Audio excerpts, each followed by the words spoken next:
పాపం రాజశేఖర రెడ్డి గారు చాలా కష్టపడి డబ్బులు సంపాదించారు, అన్ని వేల కోట్లు సంపాదించి పాపం ఇద్దరు బిడ్డలకి సమానంగా ఇస్తే ఆ సంపాదన ఇవ్వలేదు చెల్లికి.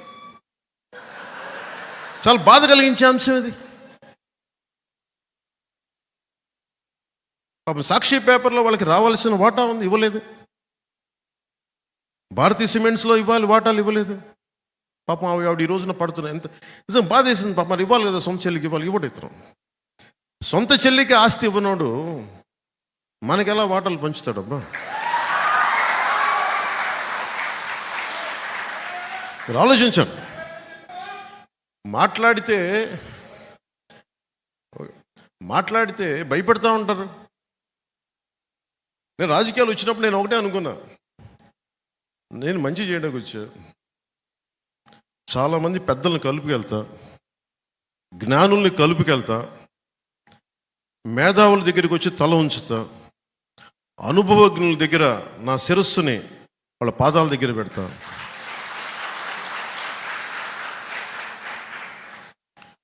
ఒక పార్టీని మోసేటప్పుడు పార్టీ కోసం ఎన్ని తిట్లేని తింటా. 2009లో అప్పుడు పార్టీ పెట్టిన ప్రసంగంలో ఒక సంఘటన జరిగింది. ఆ సంఘటనలో నా ప్రమేయం లేదు, ఎవరికో సీట్ ఇవ్వాలనుకుంటే ఇంకొకరికి ఇవ్వలేదు. ఆయన నిరాకరించారు. ఇంకా ఆయన కూర్చోబెట్టి టీవీలో నన్ను తిట్టడానికి సిద్ధంగా, నన్ను కాదు అందరినీ.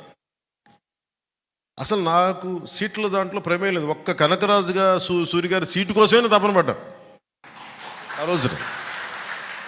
సరే, నాకేం అప్పచెప్పారు, ఆయన ఇట్లా మాట్లాడి ఎందుకు చెప్తున్నానంటే పార్టీని ఎలా వెనకేసుకు రావాలనే ఒక ఈ ఉద్దేశం చెప్తున్నాను. ఆయన దగ్గరికి వెళ్తే నువ్వేం చెప్పారంటే, ఆయన నీకు తెలుసు కదా, నువ్వు వెళ్ళి ఆయన్ని సముదాయించి ఆయన టీవీలో తిట్టకుండా చూడండి. నేను వెళ్ళగానే ఆయన హైదరాబాద్లో ఒక అపార్ట్మెంట్ సముదాయం, అప్పుడు నాకు కొద్ది గొప్ప పేరు ఉంది హీరోగా. ఇంకెళ్ళగానే ఆయన తిట్టడం స్టార్ట్ చేశాను. తిడతా ఉంటే నేను ఎన్ని తిట్లు తిన్నానంటే నా జీవితంలో తిట్లు ఎవరు తిట్టలు అన్ని బూతులు తిట్టాను. నేను ఇగో చూపించలా, నేను గట్టిగా మాట్లాడచ్చు, నా సంబంధం లేదండి అని అనలా. నా నాయకుడు నాకు పని చెప్పాడు,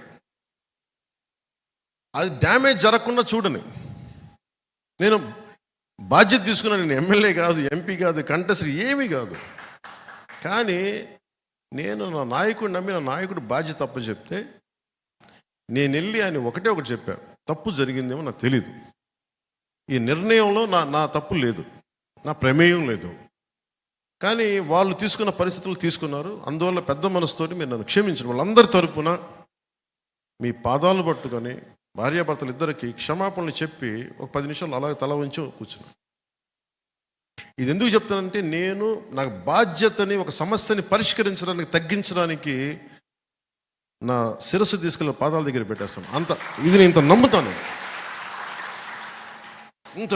నేను ఎంత త్రికరణ శుద్ధికి పని చేస్తాను నేను.